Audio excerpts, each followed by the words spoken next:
The great hall of the Galactic Council stretched beyond what most beings could see in one glance.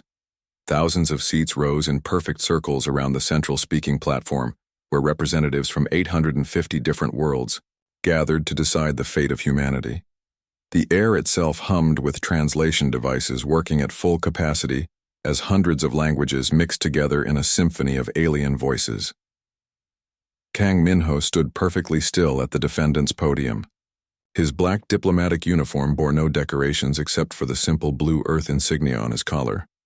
Behind him sat the other human representatives, including Admiral Park Soo-young, whose military dress uniform looked almost plain compared to the elaborate costumes worn by alien delegates. Lee Ji-won sat in the intelligence section, wearing civilian clothes that somehow made her blend into the background, despite being in the center of galactic attention. The charges had been read 3 times in the past week. Excessive militarization, they called it. Dangerous unpredictability was another term thrown around like a weapon. The humans had defeated the hegemony raiders in 6 different conflicts over the past 2 years. Each victory had been swift and complete. Each victory had saved millions of alien lives on Council worlds. Each victory had apparently made the other species more afraid of humanity, rather than more grateful. High Arbiter Quendel raised his crystalline staff to signal for silence. The ancient Centaurian had lived for over 3,000 years and had seen the rise and fall of dozens of civilizations. His voice carried the weight of ages when he spoke, and every being in the chamber strained to hear his words even through their translation devices. The voting began with the smaller systems.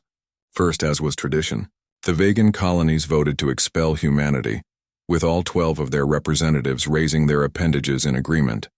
The Rigel Federation followed with their unanimous decision against the humans. One by one, the votes came in with mechanical precision. Yes to expulsion. Yes to removal. Yes to casting out the species that had protected them.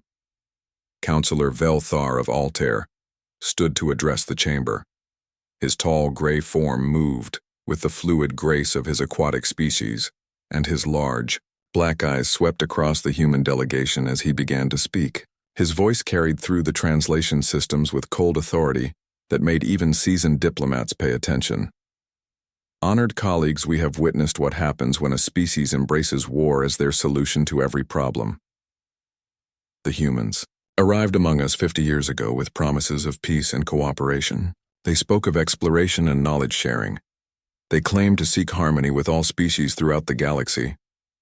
Velthar paused and gestured toward the human section with one of his forearms. Instead, we have watched them build the largest military force in known space. We have seen them develop weapons that can crack planets. We have observed their soldiers training constantly for conflicts that we hoped would never come. They have made war their god and violence their prayer.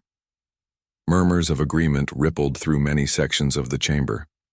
Representatives nodded or made the equivalent gestures of their species. The human delegation remained perfectly still and silent as the accusations continued. The hegemony raids were certainly dangerous, Velthar continued, but the human response was far beyond what any reasonable species would consider appropriate. They did not simply defend the attacked worlds.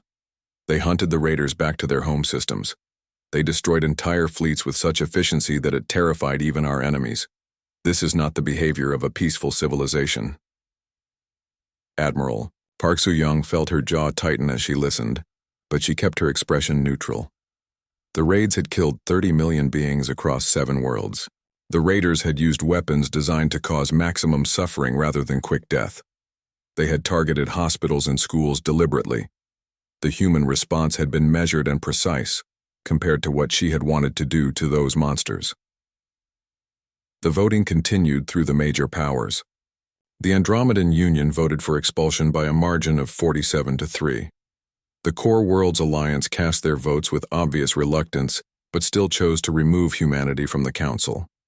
Even species that had been saved by human intervention voted to expel their protectors. Ambassador Minho watched the tally board as the numbers climbed higher and higher. Each vote felt like a door closing on 50 years of careful diplomacy and relationship building. He had spent 15 years of his life working to make humanity trusted partners in the galactic community. He had negotiated trade agreements and cultural exchanges. He had mediated disputes between alien species and helped prevent 3 separate wars through careful diplomatic work. Li Jiwan activated her personal recording device without moving her hands in any way that observers could detect. Everything, said here, would be analyzed by human intelligence services within hours. Every vote would be remembered. Every speech would be studied for future reference. The humans never forgot who their friends were, and they never forgot who their enemies were either. The smaller delegations began requesting the floor to explain their votes. Representative after representative stood to condemn humanity for their military strength. The irony was thick enough to cut with a blade. These same beings had begged for human protection when the raiders came. They had celebrated human victories and welcomed human aid. Now they called those same actions evidence of dangerous aggression. When the final votes were tallied, the result was overwhelming. 847 votes for expulsion, 3 votes against. 0 abstentions except for High Arbiter Quendal, who remained neutral as was his ancient duty.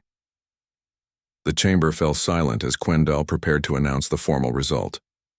His crystalline staff rang like a bell as he struck it against the speaking platform 3 times. The sound echoed through the vast hall and seemed to hang in the air longer than physics should have allowed. By the authority vested in this council by the founding charter and the consent of member species, the delegation from Earth is hereby expelled from the Galactic Federation effective immediately. All treaties are void. All agreements are terminated. All cooperation is ended. Ambassador Minho rose slowly and stepped forward to the speaking podium. The chamber remained completely silent as he activated the translation system. His voice was calm and steady when he began to speak, as if he were discussing the weather rather than the end of human participation in galactic civilization. Honored representatives, we accept this decision without protest or appeal. Humanity came to the stars seeking friends and found them among many of you. We offered our strength to protect the weak and our knowledge to help all species grow. We asked for nothing in return except the chance to belong to something greater than ourselves. He paused and looked around the chamber, making eye contact with delegates from dozens of species. Many looked away rather than meet his gaze, but some held their ground and stared back, with various expressions ranging from guilt to defiance. We are disappointed but not surprised by today's vote. Fear is a powerful motivator, and we understand that our strength frightens you more than the enemies we defeated in your defense. We will not beg you to reconsider. We will not threaten retaliation. We will simply wish you well and hope that you can defend yourselves without us. The ambassador's words carried no bitterness or anger. They were delivered with the same professional courtesy that had marked all his diplomatic communications over the years. Somehow that made them more unsettling than any angry speech would have been. Admiral Park Soo-young received a coded signal through her neural implant. She activated her personal communicator using quantum encryption that no other species had been able to break or even detect reliably. Her message went out instantly to every human military commander in the galaxy. Operation Silent Departure is now in effect. Repeat, Operation Silent Departure is now in effect. Execute protocols immediately. The human delegation rose as one and filed out of the chamber in perfect order. No dramatic gestures, no angry words, no threats or promises of vengeance. They simply left as quietly as they had arrived 50 years earlier. High Arbiter Quendal watched them go with ancient eyes that had seen too much history. Something in their silence worried him more than any angry response would have. He had lived long enough to know that the most dangerous enemies were often the ones who walked away without looking back. The evacuation began exactly 72 hours after the council vote, as if someone had started a clock the moment the decision was announced. On 200 worlds across the galaxy, humans began the most organized mass movement of people in recorded history.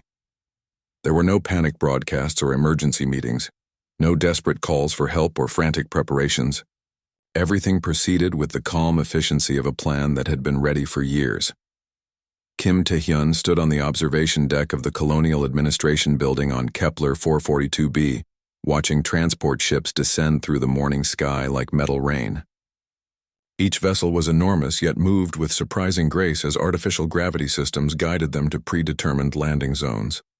The ships were clean and functional without the decorative elements that most alien species added to their vehicles. They looked like they had been built for exactly this purpose. 50 million humans lived on Kepler 442b, making it one of the largest human settlements outside the Sol system. The planet had been transformed over 30 years from a barren rock into a garden world with cities that gleamed under the dual suns. Humans had built atmosphere processors and weather control systems that made the climate perfect for both human and alien life forms. The orbital manufacturing stations produced everything from medical supplies to starship components. Taehyun activated his communicator and checked the evacuation status reports flowing in from every district. The numbers were staggering in their precision. District 7 was 43% evacuated with all essential personnel accounted for. District 12 had completed civilian evacuation and was beginning infrastructure dismantling. The orbital shipyards were 67% packed and ready for transport. The dismantling process was what caught everyone's attention first. Human colonists were not destroying their installations or abandoning their equipment. They were taking everything apart piece by piece and loading it onto transport ships with the care of people, packing precious belongings. Power plants were disconnected and removed. Communication arrays were unbolted and carried away. Even the decorative gardens in public spaces were carefully dug up and transferred to climate-controlled cargo holds. Choi Nari floated in zero gravity, inside the main construction bay of Orbital Platform 7, watching her engineering teams work with practiced efficiency. The massive facility had been building everything from luxury passenger liners to deep space exploration vessels for 25 years. The construction bays alone were large enough to house small cities, and the manufacturing equipment represented centuries of accumulated human knowledge. Every piece of equipment was being cataloged and prepared for transport. The molecular fabricators that could create anything from raw materials were disconnected and secured in specially designed transport pods. The quantum computers that controlled the facility's operations were backed up and physically removed. Even the decorative artwork in the crew quarters was being carefully packed away. What disturbed the watching aliens most was how prepared the humans seemed for this exact situation. The transport ships were not hastily converted cargo vessels or military craft pressed into civilian service. They were purpose-built evacuation ships with efficient passenger accommodations and massive cargo capacities. The loading procedures were practiced and smooth as if the crews had done this many times before. Ambassador Thixran of the Valerian Confederation watched the evacuation from his embassy ship in orbit around Kepler 442b. His people had maintained friendly relations with the human colonists for decades and had been among the few species that voted against expulsion. The sight of human civilization packing itself up and leaving filled him with growing dread. The economic implications were beginning to register across the galaxy as reports flowed in from every system with human populations. Trade routes that had operated smoothly for decades suddenly experienced massive disruptions as human cargo vessels disappeared. Manufacturing centers that had supplied critical components to dozens of species went offline without warning. Research installations that had been producing breakthrough discoveries simply shut down. On the planet SciFiPrime, the largest hospital in the sector found itself without 60% of its medical staff when human doctors and nurses quietly resigned and departed. The facility had been operating at full capacity, treating patients from 17 different species. Within days, the hospital was forced to turn away emergency cases because they lacked the trained personnel to handle the patient load. The University of Antares discovered that 43 of their research projects had been dependent on human scientists who were no longer available. Breakthrough work in quantum mechanics and biological engineering ground to a halt as irreplaceable team members vanished overnight. The humans had not taken any research data with them, but their absence meant that projects representing decades of work could not continue. Captain Yoon Ji-hoon commanded the colony ship New Busan as it prepared to leave the Tau Ceti system with 80,000 passengers and their belongings. His vessel was one of hundreds of ships that most galactic governments had never known existed. The human merchant marine had always operated on the edges of known space-handling cargo runs and exploration missions that other species considered too dangerous or unprofitable. The true scope of human operations was becoming clear as the evacuation continued. Mining stations in systems that aliens had written off as uninhabitable were revealed to be major human industrial centers. Asteroid belts that were marked as empty on star charts turned out to contain massive human habitats and processing facilities. Deep space monitoring posts that had been tracking stellar phenomena for decades simply went dark without explanation. Ji-hoon reviewed the passenger manifest as his ship prepared for departure. Engineers and teachers, doctors and farmers, artists and scientists, families with children who had been born on alien worlds and considered themselves galactic citizens as much as human beings. All of them were leaving behind lives they had built over generations because the galaxy no longer wanted them. The most disturbing discovery was the extent of human integration into galactic infrastructure. Communication networks that had been assumed to be maintained by automated systems were actually operated by human technicians working in remote facilities. Navigation beacons that guided ships through dangerous sectors had been secretly upgraded and maintained by human engineers. Even the emergency response systems that coordinated disaster relief efforts relied on human personnel and equipment. Trade relationships that had existed for decades were revealed to be far more complex than anyone had realized. The Altarian, crystal farms that supplied luxury goods to half the galaxy, had been using human-developed agricultural techniques and human-operated transport networks. The Andromedan industrial complexes that produced consumer electronics relied on rare minerals extracted by human mining operations in regions that other species could not safely access. Within a week of the evacuation beginning, supply shortages appeared in sectors that had never experienced such problems. Medical supplies that had always been readily available suddenly became scarce as human pharmaceutical companies ceased operations. Advanced materials needed for starship construction were no longer available as human manufacturers closed their facilities. The humans who had integrated into alien societies faced heart-wrenching decisions as departure deadlines approached. Interspecies couples found themselves choosing between their alien partners and their human heritage. Human children who had grown up on alien worlds struggled to understand why they had to leave the only homes they had ever known. Dr. Song Mirai had spent 20 years building a practice on the Centaurian world of Haven, treating patients from dozens of different species. Her alien colleagues begged her to stay and continue her work, but she quietly closed her practice and arranged for the transfer of her patients to other doctors. Her research into interspecies medicine had saved thousands of lives, but she packed her notes and equipment without complaint. The efficiency of the human departure was matched only by its thoroughness. Every human installation was left clean and undamaged, but completely empty. The departing colonists had removed everything they had built while leaving the original environment untouched. Alien governments found themselves in possession of empty cities with perfect infrastructure, but no understanding of how to operate the advanced systems that humans had built. As the transport ships disappeared into the depths of space carrying millions of human refugees to unknown destinations, one fact became increasingly clear to the watching galaxy. Humanity had not been just another member species contributing to galactic civilization. They had been the invisible foundation that held much of it together. Their departure left gaps in the galactic economy and infrastructure that no one else knew how to fill. High Arbiter Quendal received daily reports about the human exodus from intelligence services across the galaxy. The scale and organization of the operation impressed him even as it filled him with growing unease. Humanity was not fleeing in panic or desperation. They were conducting a strategic withdrawal with the precision of a military operation. That level of preparation suggested they had been planning for this possibility for a very long time.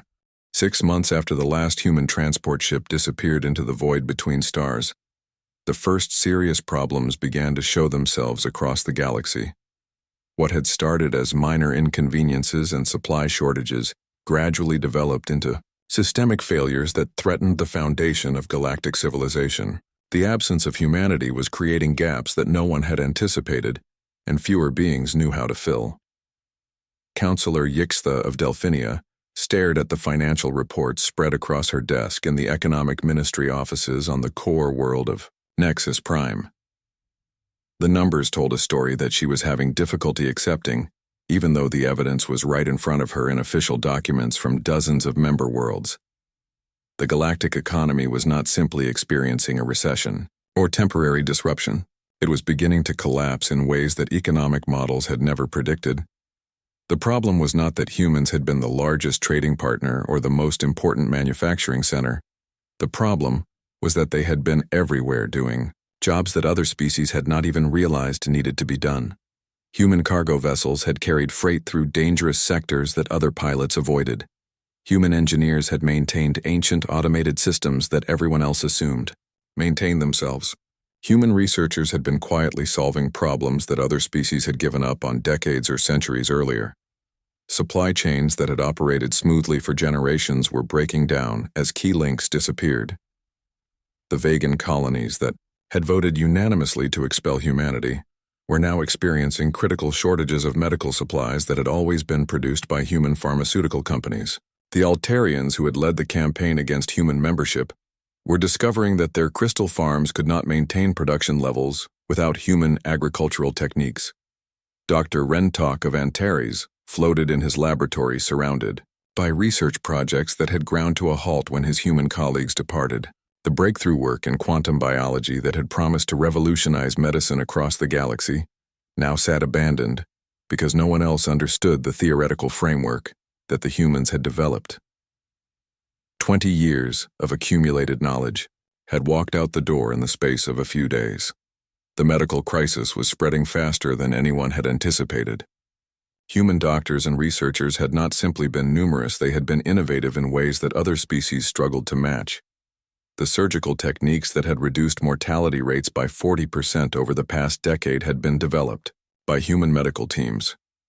The diagnostic equipment that could detect diseases in their earliest stages had been designed by human engineers working with alien biologists.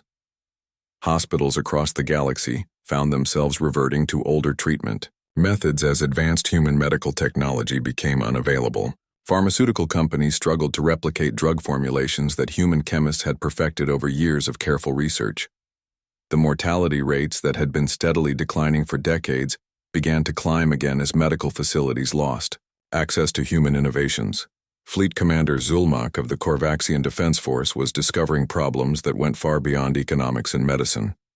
The space lanes that had been safe for civilian traffic were becoming dangerous again as piracy increased in regions where human patrol ships had maintained order. The deep space monitoring stations that had provided early warning of dangerous phenomena had gone silent, leaving entire sectors vulnerable to natural disasters.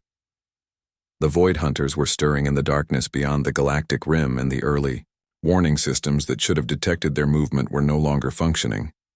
Human deep space observers had been tracking the ancient enemy for decades, providing intelligence that allowed the galaxy to prepare for periodic incursions. Without that intelligence network, the next Void Hunter attack would come as a complete surprise. Military commanders across the galaxy were also realizing that human tactical doctrine had become integrated into their own defense strategies in ways they had not appreciated. The rapid response protocols that had made the Federation military so effective against raiders and pirates had been developed by human strategists. The combined fleet exercises that had prepared different species to fight together had been organized and led by human officers. Captain Oh Seung-min stood on the bridge of the Deep Space Monitoring Station, vigilant, watching sensor displays that tracked movement throughout the outer spiral arm. His facility was one of dozens of human outposts that maintained silent observation of galactic events from positions far beyond the borders of known space. The station was technically in violation of the expulsion order since it operated within what had been Federation territory, but no one had told them to leave, and no one seemed to know they existed. The intelligence reports flowing through the station's communication systems painted a picture of growing chaos throughout the galaxy.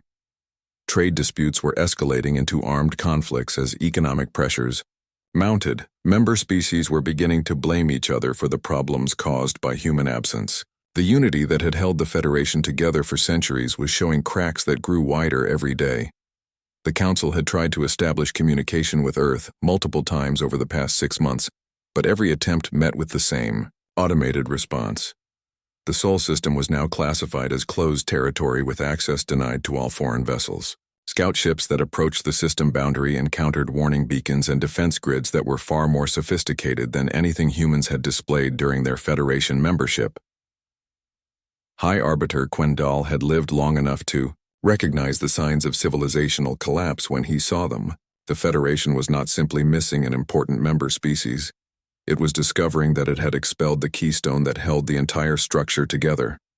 Without human innovation and problem-solving the complex systems that supported galactic civilization were beginning to fail one by one.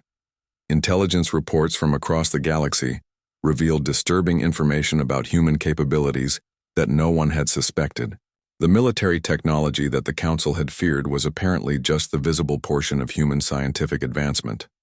Sensor readings from the Sol system suggested the presence of massive construction projects and energy signatures that exceeded anything in the Federation database. The humans had not simply been hiding their true military strength. They had been operating an entirely parallel civilization that existed alongside their official Federation membership. Deep space habitats that had never been registered with any government. Manufacturing centers and systems that were supposed to be uninhabitable. Research facilities conducting experiments that pushed the boundaries of known science. On Hyejin walked through the refugee processing center on the human colony world of New Terra, watching families from dozens of different species adapt to life under human protection. The center had been built in the months following the exodus to accommodate aliens who had been trapped in human space when the borders closed, or who had requested asylum after conditions in their home systems became unbearable. The irony was not lost on anyone involved in the refugee program. The same species that had voted to expel humanity were now begging for human assistance as their worlds descended into chaos. The humans provided aid without condition or complaint, treating alien refugees with the same care they showed their own people. No one was turned away regardless of how their government had voted in the council chambers. The Void Hunters were becoming active again after decades of dormancy, and the Federation military was discovering how dependent they had become on human intelligence and tactical support. Ancient automated defense networks that had held the enemy at bay for centuries were failing without human maintenance crews who understood the old technology. Star systems that had been secure for generations were now vulnerable to attack by creatures that fed on organic life itself. Communication intercepts revealed growing desperation among Federation leadership as they tried to coordinate responses to multiple crises without the human personnel who had quietly managed so many critical systems. Military exercises that should have strengthened interspecies cooperation instead revealed how much the different fleets depended on human coordination and tactical doctrine. The economic data was even more disturbing than the military intelligence. Entire sectors of the galactic economy were collapsing as human expertise became unavailable. Manufacturing processes that had operated for decades were shutting down because no one else understood the technical specifications. Research projects representing centuries of accumulated knowledge were being abandoned because human scientists were no longer available to continue the work. Trade routes that had been established over generations were becoming unusable as the specialized knowledge needed to navigate dangerous regions disappeared with human pilots and navigators. Diplomatic relationships that had been carefully maintained for decades were deteriorating, as the human mediators who had prevented conflicts were no longer present to diffuse tensions between hostile species. The silence from human space was more unsettling than any threat or ultimatum would have been. No demands for apology or reinstatement. No offers to return in exchange for concessions. 2 years after humanity's silent departure from galactic civilization, the worst fears of the few voices that had opposed expulsion began to manifest in ways that even they had not anticipated. The hegemony raiders who had been contained and defeated repeatedly by human forces sensed the weakness that now permeated Federation space like blood in water, drawing predators from across the dark void between stars. Grand Marshal Kethvar stood on the command deck of his flagship Devastator, watching the tactical displays that showed Federation fleet movements throughout the contested border regions. The alien formations moved with uncertainty and hesitation that had not been present when humans coordinated their operations. The precise timing and innovative tactics that had made Federation forces so effective against hegemony attacks had disappeared along with their human architects. The Marshal remembered his battles against human forces with a mixture of professional respect and personal hatred. Human commanders had been ruthless in their efficiency and creative in their tactical approaches in ways that had cost him dozens of ships and thousands of soldiers. They had never simply defeated hegemony forces, they had systematically dismantled them with surgical precision that left survivors traumatized and unwilling to continue fighting. Now those same human tactics were absent from Federation military doctrine, and the difference was immediately obvious to experienced hegemony commanders. The alien fleet still possessed superior numbers and advanced technology, but they lacked the innovative thinking and rapid adaptation that had made them nearly impossible to defeat. Without human leadership, the various species could not coordinate their different fighting styles into the seamless combined operations that had been their greatest strength. The invasion began with probing attacks against lightly defended systems in the outer spiral arm, where human monitoring stations had once provided early warning of hegemony movement. The Federation response was slow and poorly coordinated as different species argued over command authority and strategic priorities. By the time unified fleet actions were organized, the hegemony had already established footholds in a dozen systems. Counselor Velthar received hourly reports from the Military Command Center as Federation forces struggled to contain the expanding hegemony invasion. His homeworld of Altair was not immediately threatened, but the economic disruption caused by the attacks was devastating trade routes that were already strained by human absence. The aquatic leader who had been so confident in his speeches about human aggression now faced the reality of fighting without human protection. The Void Hunters presented an even greater threat than the hegemony raiders because their appearance meant that the ancient cycles of destruction were beginning again. After nearly 1,000 years of dormancy, these creatures were not motivated by territory or resources like conventional enemies.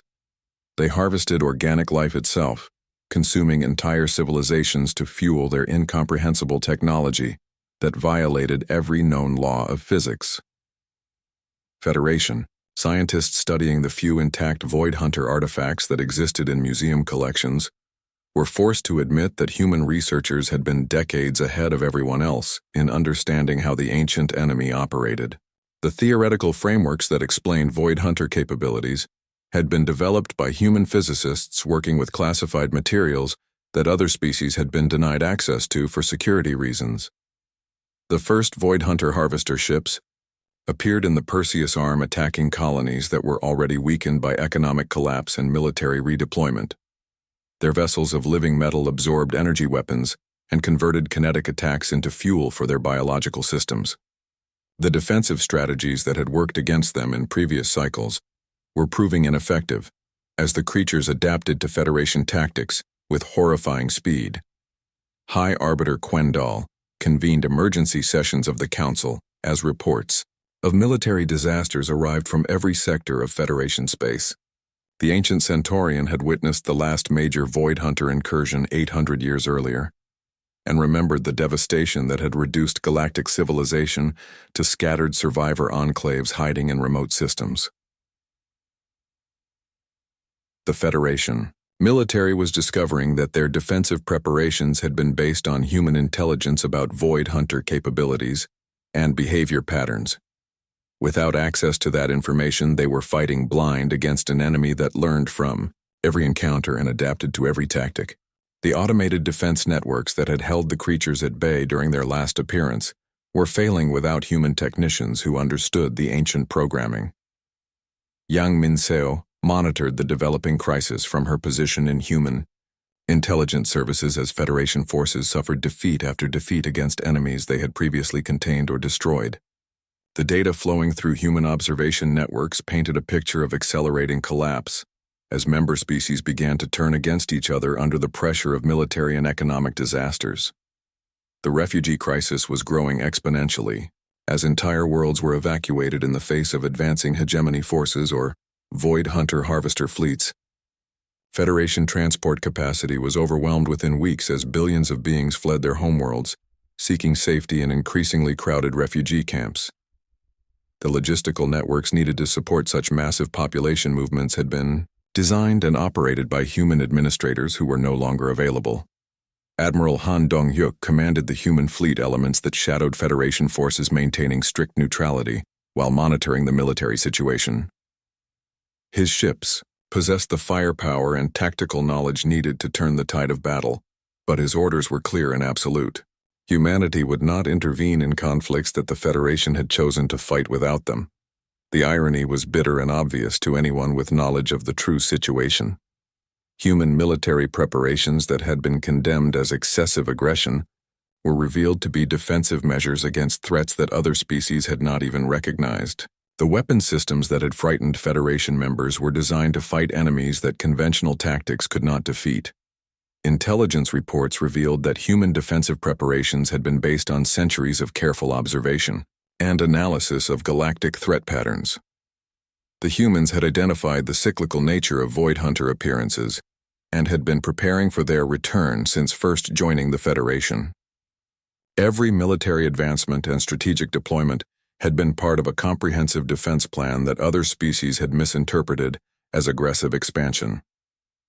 The Council vote to request human assistance was almost unanimous, with only the most stubborn delegates refusing to admit their error. A formal delegation was organized to travel to the Sol system boundary and present the Federation's plea for help. The irony of begging for aid from the same species they had expelled was lost on no one, but desperation overrode pride as the military situation continued to deteriorate. Captain Park Ji-hoon met the Federation delegation at the boundary of human space, in a single patrol vessel that was obviously far more advanced than anything in the Federation database. The human officer listened politely to their requests and pleas before delivering humanity's response with the same professional courtesy that had marked all human diplomatic communications. The Federation offered full reinstatement with expanded territories and increased representation on the Council. They promised favorable trade agreements and access to Federation technology databases. They begged for human military intervention to save their failing civilization from enemies that they could not defeat alone. Park's response was delivered without emotion or malice, but with absolute finality. Humanity had been expelled for being too dangerous during peacetime and would not be blamed for being too dangerous during war. The Federation had made their choice and would live with the consequences. No amount of pleading or promises would change that decision. The delegation returned to Council space with news that shattered what remained of Federation unity. Member species began preparing individual defense plans, as it became clear that no help was coming from the humans they had rejected. Some governments opened secret negotiations with human representatives seeking separate agreements for protection or evacuation assistance. The hegemony continued their advance through Federation territory, encountering resistance that grew weaker with each passing week. The Void Hunters expanded their harvesting operations, consuming entire star systems and converting their organic populations into fuel for incomprehensible projects. Billions died as the galaxy learned too late that some protections once lost could never be recovered. Refugee ships carrying survivors from dozens of species began appearing at the edges of human space, requesting asylum from the chaos that had consumed their homeworlds. The humans accepted every ship and every request for aid despite the treatment their people had received from those same governments. No one was turned away regardless of how their species had voted in the Council chambers. The Federation was discovering that rejecting strength out of fear led inevitably to weakness in the face of genuine threats. The choice they had made in comfortable safety was proving catastrophic when real danger appeared. 5 years had passed since the last human delegate walked out of the Galactic Council chambers, and the Federation that had once ruled 1,000 worlds now existed only in scattered enclaves, hiding from enemies that consumed everything in their path. The hegemony controlled nearly a third of former Federation space, while the Void Hunters had awakened fully from their ancient slumber to begin the harvest cycle that would strip entire star systems of organic life. High Arbiter Quendal stood in the ruins of what had been the greatest library in the galaxy, watching automated systems pack irreplaceable cultural artifacts into evacuation containers. The ancient Centaurian had lived through the rise and fall of civilizations before, but never had he witnessed such complete systemic collapse in such a short period of time. The Federation had not simply lost a war, it had lost the ability to function as a coherent entity. Billions had died in the fighting that raged across hundreds of star systems. Entire species faced extinction, as their homeworlds were consumed by void hunter harvester fleets or enslaved by hegemony occupation forces. The survivors huddled in heavily defended fortress worlds or fled to the outer rim seeking refuge in regions too poor or dangerous for their enemies to bother conquering. The irony was not lost on the few beings who still possessed enough perspective to appreciate it.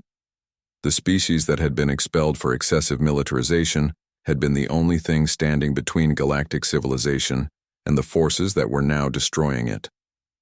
Every human military preparation that had been condemned as aggression was revealed to be defensive planning against threats that other species had refused to acknowledge.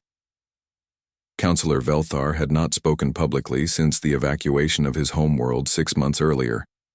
The proud Altarian who had led the campaign against human membership now lived as a refugee in a cramped habitat module, orbiting a dead star in the outer spiral arm.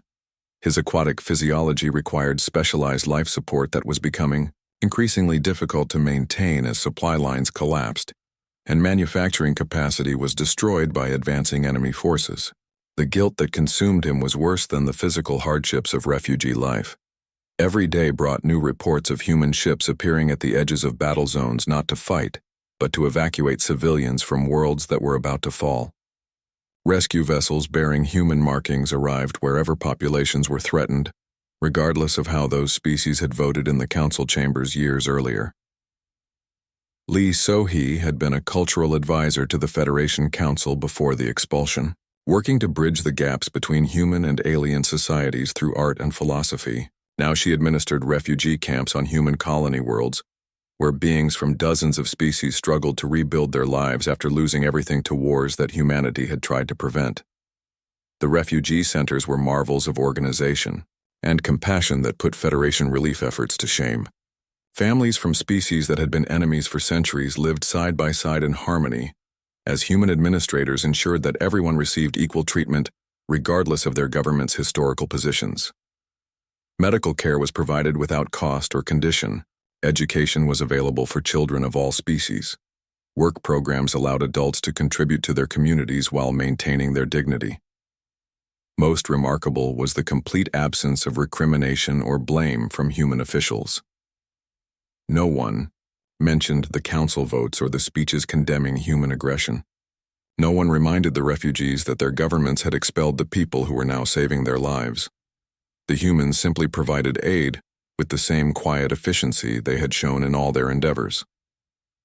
Captain Bai Jun-sok commanded one of the human guardian fleets that operated throughout the war zones, protecting refugee convoys and monitoring the collapse of galactic civilization. His ships were equipped with technology that made even advanced Federation vessels look primitive, but they maintained strict orders to avoid direct combat with enemy forces unless absolutely necessary for civilian protection.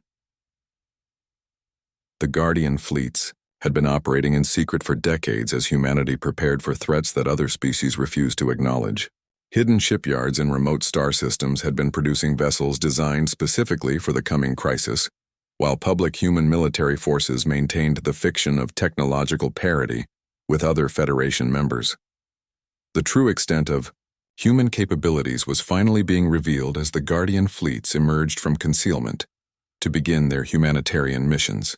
Kim Yoonji stood at the observation deck of the orbital habitat that served as temporary headquarters for the Human Refugee Assistance Program, watching transport ships arrive with survivors from the latest system to fall to void hunter harvester fleets. Each ship brought stories of horror that confirmed humanity's worst projections about what would happen when the ancient enemy returned in force. As Earth's Prime Minister, she faced impossible decisions every day about how far human intervention should extend without violating the neutrality that had been imposed by Federation expulsion. The Refugee Assistance Program was clearly humanitarian in nature, but the military escorts required to protect evacuation ships from enemy attacks pushed the boundaries of non-intervention. Every choice carried moral weight that kept her awake during the few hours she allowed herself for sleep. Intelligence reports from across the galaxy painted a picture of accelerating collapse as member species turned against each other under the pressure of military defeats and economic disasters.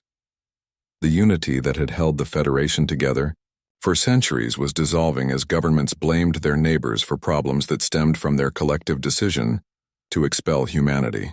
The Void Hunters were the most terrifying aspect of the current crisis, because they represented threats that conventional military thinking could not address. Their harvester fleets converted organic matter into fuel for technologies that violated known physics, while their scout ships gathered intelligence about galactic civilization that would guide future harvest cycles. The creatures learned from every encounter and adapted to every defensive strategy with speed that suggested artificial intelligence beyond anything other species had achieved. Human scientists had been studying Void Hunter artifacts and behavior patterns for centuries, developing theoretical frameworks that explained how the creatures operated and what motivated their periodic appearances in normal space. The research had been classified at the highest levels and shared only with trusted allies who could contribute to defensive preparations without compromising operational security. Federation military commanders who gained access to human research archives after requesting refugee assistance discovered that every major human military development over the past 50 years had been designed to counter specific Void Hunter capabilities. The energy weapons that had seemed so advanced were actually crude versions of systems designed to disrupt living metal hulls. The defensive grids that had appeared excessive were sized to handle harvester fleet attacks, rather than conventional warfare. High Arbiter Quendal made the journey to human space as part of a final diplomatic mission, seeking any form of assistance that might slow the galactic collapse. The ancient Centaurian traveled not as a representative of the Federation, which no longer existed in any meaningful sense, but as a refugee leader seeking help for the scattered populations under his protection. The meeting took place in a simple conference room aboard a human space station, rather than the elaborate diplomatic facilities that had characterized Federation negotiations. Prime Minister Kim greeted the Arbiter with the same courtesy she would show any visitor, but without the ceremonial protocols that had once marked intergovernmental relations. Quendal asked the question that haunted every survivor of the galactic collapse. Why did humanity continue to help species that had rejected them so completely and cruelly? Why risk human lives and resources to save beings who had condemned human strength as dangerous and unwelcome?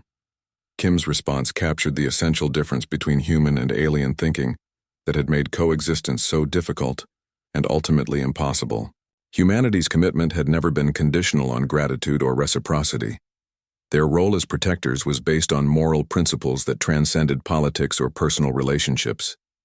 The Federation's rejection had been disappointing, but it had not changed human responsibility to defend organic life against existential threats. The conversation continued for hours as Kim explained the true scope of human defensive preparations that had been invisible to other species. Deep space monitoring networks had been tracking Void Hunter movement for decades, providing early warning of the current invasion. Hidden manufacturing centers had been producing specialized weapons and defensive systems designed specifically for the coming conflict. Military forces had been training for scenarios that other species dismissed as impossible or irrelevant. Everything that the Federation had interpreted as aggression had actually been preparation for threats that human long-range planning had identified centuries in advance. The military buildup that had frightened other species was actually modest, compared to what would be needed to defend galactic civilization against the enemies that were now consuming it.